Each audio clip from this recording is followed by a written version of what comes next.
When? Thanks, Brian. I'm Jackson Fonder, Director of MOM. I'm here to talk to you today about an event that occurred last week, just a couple of weeks ago, called CANstruction Madison. We billed it as a community competition to end hunger, an opportunity for us to raise awareness for hunger and to bring the business community together under one roof to do something about it. As a way of background, MOM's been around for about 31 years, and our focus is still preventing homelessness and ending hunger in Middleton, West Madison, and Cross Plains. We do that by providing the basic needs of food, clothing, housing assistance, help for seniors, and seasonal help. We've got a handful of employees and about 1,500 volunteers that pull it off. Our flagship operation, though, is our food pantry, where every month 50,000 pounds of food leaves our door. And we go out into the community to reach those who can't reach us through our mobile food pantry. We've got our own pantry garden, and we deliver snack bags to middle schools and high schools for kids who need that nutrition. We've got a really cool clothing closet, gently used clothing, everything from tops and bottoms to shoes, linens, jackets, boots, winter attire. And last year we gave out about $250,000 worth of clothing to our clients. Our housing assistance comes into play because a lot of our clients need help staying in their home with rental assistance.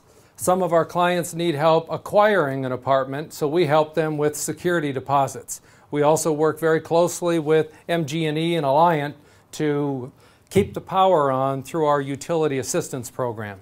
Our seniors program has been around for about 30 years also. We help folks with transportation to and from medical appointments, hair appointments, as well as shopping. We even have a home chores program where we go into the home and provide everything from cleaning and raking and shoveling to installing smoke detectors.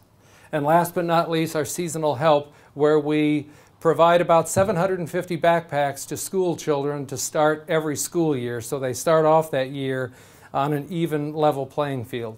350 families receive Thanksgiving baskets, and another 400 families receive help during the Christmas season in a gift-giving program. CANstruction was just a couple of weeks ago, and we wanted to do something to raise awareness for hunger. We didn't know how to do it. We looked high and low. We came up with something called CANstruction. It's a national event, so we modeled it after that.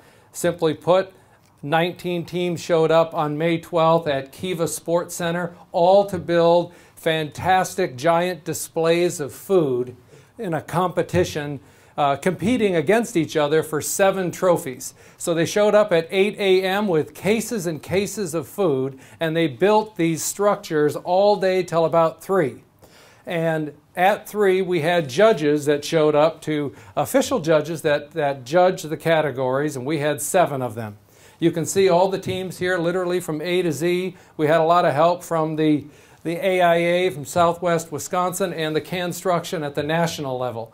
A lot of support in and around Middleton as well as West Madison, all for these silly trophies.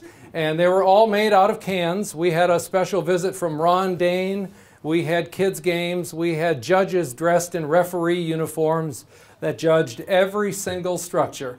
And it was a ton of fun. The excitement that evening was unbelievable and far surpassed our expectations. You can see here that Asbury Church, one of our teams, and their structure, Stamp Out Hunger, took home the trophy for most nutritious. Most nutritious was just the most items found in that structure that held the most nutrition based on a wide variety of items. Some of the structures were small, some of the structures were grand. Here's one that's interesting. It is a Disney display where a 19-year-old woman and her parents put together this Disney display and took home the Structural Ingenuity Trophy. What makes that special is she went head-to-head against some of the big firms in Madison, and she won. CPM brought in the trophy of most cans. I'm not sure if you can fathom 4,363 cans in one 8-foot by 12-foot display, but here they are with Bunsen and Beaker, I forgot the names, they're Muppets. It was a crowd favorite. But that is a ton of food. Flad Architects took home the trophy for best use of labels. Obviously, that is the state capitol. And behind it, although you can't appreciate it as much in the photo, is the sunset. And the colors were absolutely dramatic. About 2,500 cans in that display. Here we have American Girl, and American Girl was awarded the Great Dane Trophy. Ron Dane, he made a special appearance, so we allowed him to name his own trophy. Mostly because he's bigger than me, and that trophy was made out of Manwich cans, which was a highlight for him. He really liked that a lot.